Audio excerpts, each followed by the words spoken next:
نحمده ونصلي ونسلم على رسوله الكريم وعلى آله وصحبه أجمعين أما بعد أعوذ بالله من الشيطان الرجيم بسم الله الرحمن الرحيم ناظرین و سامعین السلام علیکم ورحمۃ اللہ وبرکاتہ۔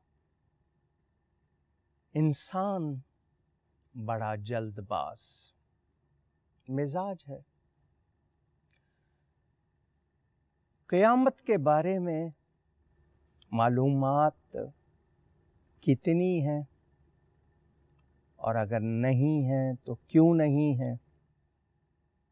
کہیں جانا ہو 2 دن کے لیے، موسم وہاں کی باتیں معلوم کر کے سامان تیار کرتا ہوں۔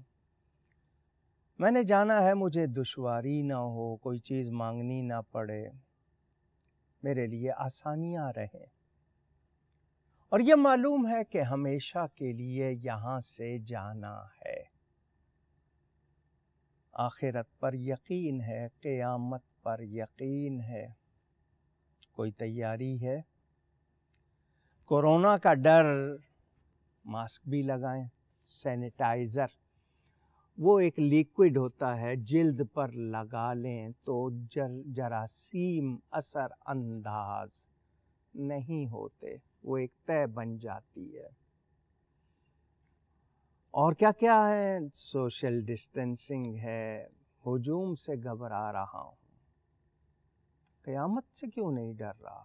اللہ سے کیوں نہیں ڈر رہا؟ یہ قیامت کب آئے گی؟ اچانک۔ اللہ تعالی جانتا ہے اس کا ٹائم، اور اس کے بتانے سے اس کے پیارے رسول صلی اللہ علیہ وآلہ وسلم جانتے ہیں۔ ظاہر کرنے کی اجازت نہیں ہوئی، ظاہر نہیں کیا، بہت سی نشانیاں بتا دیں۔ علامات قیامت، اشراط الساعہ، سائنز آف قیامہ، signs of day of judgments کیا ہیں؟ ہمیں اس بارے میں جو بتایا گیا وہ یہ کہ علامات قیامت 3 طرح کی، 3 اقسام کی ہیں۔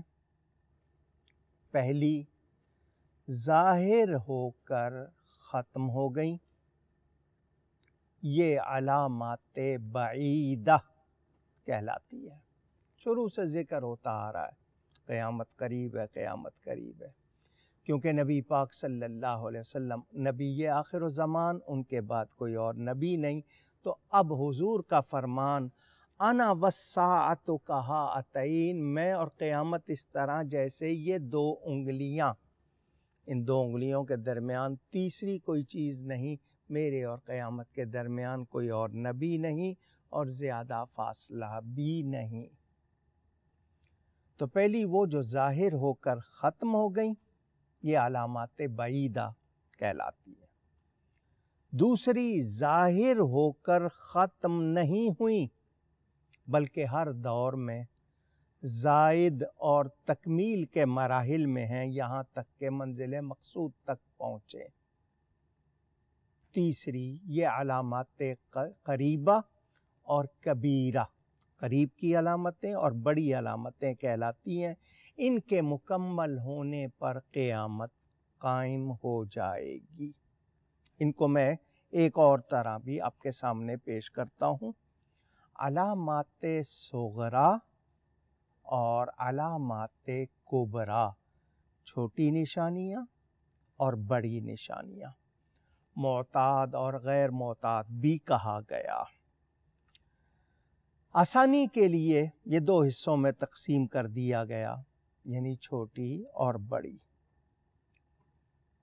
بعض محدثین نے، حدیث کی شرح کرنے والے، حدیث کے ماہر علماء نے ان علامات کی درجہ بندی اس طرح کی ہے کہ نبی پاک صلی اللہ علیہ وآلہ وسلم کے پردہ فرمانے کے بعد حضرت سیدنا امام محمد المہدی رضی اللہ تعالی عنہ کے ظاہر ہونے تک ایک زمانہ یہ ہو گیا، اور پھر امام مہدی کے ظاہر ہونے سے لے کر قیامت کا دن آنے تک اس طرح انہوں نے بیان کر دی، یعنی ان کے اس طرح زمانے کر دیے۔ حضور اکرم صلی اللہ علیہ وسلم اللہ کی عطا سے سب کچھ جانتے ہیں، انہوں نے ہمیں بہت سی نشانیاں بتا دی۔ بڑی نشانیوں میں، چھوٹی نشانیوں میں کچھ فرق ہے، مجھے اور آپ کو وہ سمجھنا ہے۔ علامات صغرا، چھوٹی علامتیں وہ ہیں جو ظاہر تو ہو گئی ہیں مگر ابھی انتہا کو نہیں پہنچی، یعنی ان میں سے کچھ ہمیں نظر آ رہی ہیں، ظاہر ہو رہی ہیں، مگر اپنی انتہا کو نہیں پہنچی۔ روز بروز اضافہ ہو رہا ہے ان میں اور ہوتا جائے گا، یہاں تک کہ دوسری قسم کی علامات جن کو بڑی کہتے ہیں، علامات کبریٰ، وہ ظاہر ہونے لگیں گی۔ صحابی رسول اور حضور صلی اللہ علیہ وسلم کے رازدان صاحب السر حضرت حذیفہ الیمان رضی اللہ تعالیٰ عنہ بیان کرتے ہیں کہ مجھ سے میرے محبوب کریم آقا صلی اللہ علیہ وآلہ وسلم نے فرمایا کہ 72 چیزیں 72 قرب قیامت کی علامت ہیں۔ واضح رہے یہ قیامت کی قاف کے نیچے زیر ہے، ہم قیامت کہتے ہیں، قیامت لفظ ہے جو قرآن کریم میں بیان ہوا، میں اور آپ اسے اگر اسی طرح ادا کریں تو زیادہ بہتر۔ قیامت کی 72 نشانیاں، سائنز، علامات۔ فرمایا جب تم دیکھو، میں آئیے ان کو آپ کو سناتا ہوں، آپ ان کو ذرا توجہ سے سنیں، یہ ظاہر ہو رہی ہیں، ہو گئیں۔ جب لوگ نمازیں ضائع کرنے لگیں، غارت کرنے لگیں، امانت ضائع کرنے لگیں، سود بلا جھجک کھانے لگیں، جھوٹ کو حلال سمجھنے لگیں، معمولی باتوں پر خون ریزی ہونے لگے، ٹالرنس ختم ہو جائے، اونچی اونچی عمارتیں بنانے لگیں، دین بیچ کر دنیا سمیٹنے لگیں، قطع رحم، قریبی رشتہ، پیٹ کا رشتہ، ماں باپ دونوں کی طرف سے، یعنی قریبی عزیزوں رشتہ داروں سے بدسلوکی زیادہ ہونے لگے، انصاف عدل کمزور ہو جائے، جھوٹ سچ بن جائے، لباس جو ڈھانکنے کے لیے، ڈھانپنے کے لیے ہوتا ہے وہ غلط ہو جائے، بلکہ ڈھانپنے کی بجائے عریانی ہونے لگے، ظلم، طلاق اور ناگہانی موت عام ہو جائے، خیانت کار کو امین اور امانت دار کو خائن سمجھا جانے لگے، جو امانت والا ہے اس کو ہم برا اور جو برا ہے اس کو امین سمجھنے لگ جائیں، جھوٹے کو سچا اور سچے کو جھوٹا کہا جانے لگے، تہمت تراشی عام ہو جائے، بارش کے باوجود موسم میں سختی ہو، گرمی ہو، اولاد غم و غصے کا موجب ہو، حالانکہ وہ آنکھوں کی ٹھنڈک ہونا چاہیے، وہ غم و غصے کا موجب ہو، کمینوں کے ٹھاٹھ ہوں اور شریفوں کا ناک میں دم آ جائے، یعنی شرافت کے ساتھ بسر کرنا مشکل ہو جائے اور برائی کے ساتھ مزے سے گزر بسر ہو، امیر و وزیر جھوٹ کے عادی بن جائیں، سربراہ ہو یا رعایا ہو، قوم کے لیڈر ہوں، جھوٹ ان میں زیادہ ہو جائے، امین خیانت کرنے لگیں، قوم کے سردار ظلم کرنے لگیں، عالم اور قاری، قرآن پڑھنے والے اور تفسیر کرنے والے اور علم کے نام پر اپنی شناخت بنانے والے بے عمل ہو جائیں، یعنی ان کے عمل میں خرابی، جس کو میں کھلے لفظوں میں کہوں کہ وہ بدکار ہو جائیں، اور جب لوگ بھیڑ کی کھالیں یعنی پوستین یعنی جانوروں کی کھالیں آپ کا لباس بننے لگ جائیں، اور دل مردار سے زیادہ بدبودار اور ایلوے سے زیادہ تلخ، یہ ایلوا بہت کڑوا ہوتا ہے، اس سے زیادہ کڑوے، اور یعنی دلوں کی حالت یہ ہو کہ دل مردہ۔ یہ جو ہم لقمے لیتے ہیں نا، ان لقموں کا اثر ہمارے خون پر ہوتا ہے۔ میں نے اچھا لقمہ کھایا ہے، جائز کھایا ہے، جائز کما کر کھایا، اس کا اچھا اثر ہوگا۔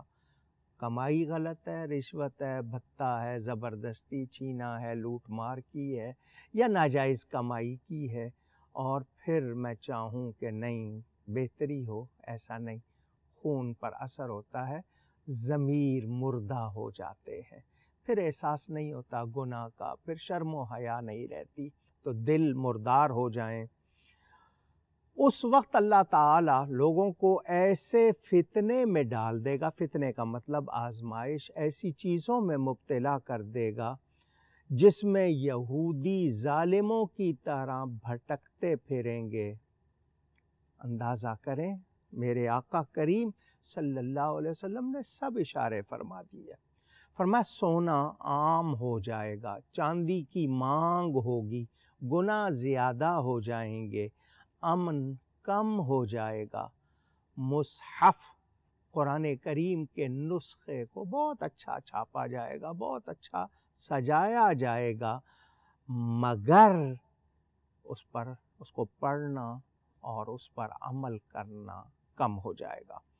مساجد میں نقش و نگار زیادہ بنائے جائیں گے، اونچے اونچے مینارے بنائے جائیں گے، آبادی نہیں ہوگی، نمازی نہیں ہوں گے، دیکھنے جائیں گے لوگ، یا عمارت کی تعریف، لیکن اس میں عبادتیں کم ہو جائیں گی، دل ویران ہوں گے، شراب زیادہ ہو جائے گی، شرعی سزائیں، اسلامی تعزیرات معطل، نہیں جی یہ سزا نہیں ہونی چاہیے۔ کہتے ہیں جی پرانے لوگ گنوار تھے، اجڑ تھے، ان کے لیے یہ سزائیں تھیں، اب لوگ پڑھ لکھ کے، تو وہ جو اجڑ تھے وہ تو ناسمجھی میں کر رہے تھے، ان کو انجام پتہ نہیں تھا، تو جس کو انجام پتہ ہو، جاننے والا، وہ مجرم کرے، اس کی سزا تو زیادہ سخت ہونی چاہیے، یعنی اسلامی سزاؤں کے خلاف باتیں ہوں گی، ان کو معطل کر دیا جائے گا۔ لونڈی اپنے آقا کو جنے گی، لوگ کس سطح پر آ جائیں گے اگر آپ اس کو سن کر لرز نہیں رہے تو یقین مانیے کہ ہم بھی ایمانی طور پر صرف نام نہاد رہ گئے، ہمارے اندر ایمان نہیں رہا۔ لونڈی آپ کی ملازمہ خادمہ اپنے آقا کو جنے گی، کیا مطلب کہ کیسا سلوک ہو رہا ہوگا۔